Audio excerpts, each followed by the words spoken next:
किसी दूर दराज मुल्क में एक नेक दिल मुसलमान बादशाह हुकूमत करता था। इसका नाम बादशाह सलमान था। वो निहायत इंसाफ पसंद, अल्लाह से डरने वाला और रहीम दिल इंसान था। उसका हमेशा यही यकीन था कि बादशाहत का असल मकसद ताकत और शान और शौकत नहीं, बल्कि अवाम की खिदमत होता है। बादशाह के शहर में बुलंद मीनार, कुशादा बाजार, दो और खूबसूरत मसाजिद थीं। वो 5 वक्त का नमाजी था।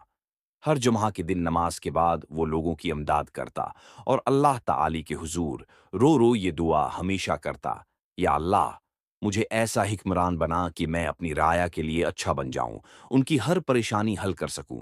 बादशाह की एक ही बेटी थी, जिसका नाम आयशा था।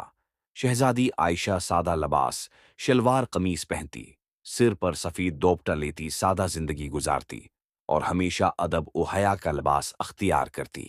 उसके चेहरे पर नरमी और आंखों में रहम झलकता था।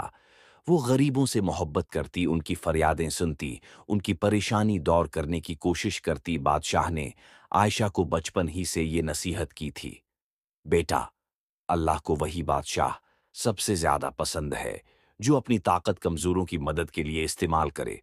इसी तालीम का असर था कि शहजादी आयशा हमेशा गरीबों, यतीमों और बीमारों की मदद के लिए कुछ न कुछ करती रहती थी।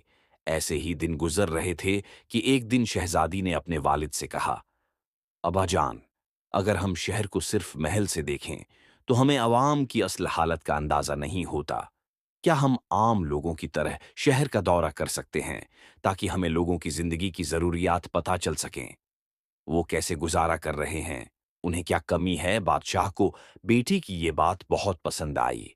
अगले ही दिन दोनों ने सादा लिबास पहना और भैंस बदलकर शहर के गरीब इलाकों की तरफ रवाना हो गए। वो लोगों को देखते जा रहे थे। वहां का मंजर देखकर शहजादी की आंखें भर आईं। एक बूढ़ी माँ कुचे घर के बाहर बैठी दुआ मांग रही थी, ऐ अल्लाह मेरी मदद फरमा। चंद बच्चे जो नंगे पांव थे, भूखा होने की वजह से ढाल हो रहे थे। बादशाह और शहजादी आयशा एक घर पहुंचे जहां एक बीमार बुजुर्ग इलाज के पैसे ना होने की वजह से परेशान थे। शहजादी आयशा ने रोते हुए आहिस्ता आवाज में कहा, अबाजान, क्या ये लोग भी हमारे शहर का हिस्सा नहीं? बादशाह की आंखों से भी आंसू बहने लगे। वो लोगों के हालात देखकर बेकरार हो गया। अगले ही सुबह बादशाह ने अपने वजीरों को दरबार में बुलाया और हुक्म जारी फरमाया, हर गरीब को रोजाना खाना फराहिम किया जाए।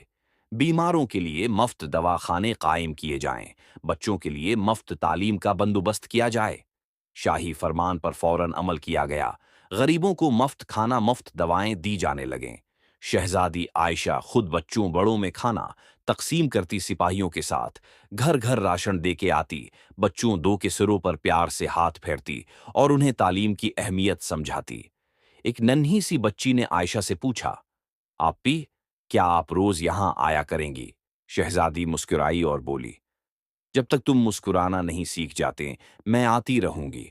कुछ ही उरसे में शहर की हालत बदलने लगी। लोग मेहनती हो गए, बच्चे स्कूल जाने लगे और बीमारों के चेहरों पर उम्मीद नजर आने लगी। हर तरफ खुशियां ही खुशियां छा गई। कई सालों बाद बादशाह ने ख्वाब देखा कि एक नूरानी बुजुर्ग कह रहे हैं, जो बादशाह अल्लाह के बंदों का सहारा बनता है, अल्लाह इसकी बादशाहत को हमेशा कायम रखता है। बादशाह की आंखों में खुशी के आंसू आ गए।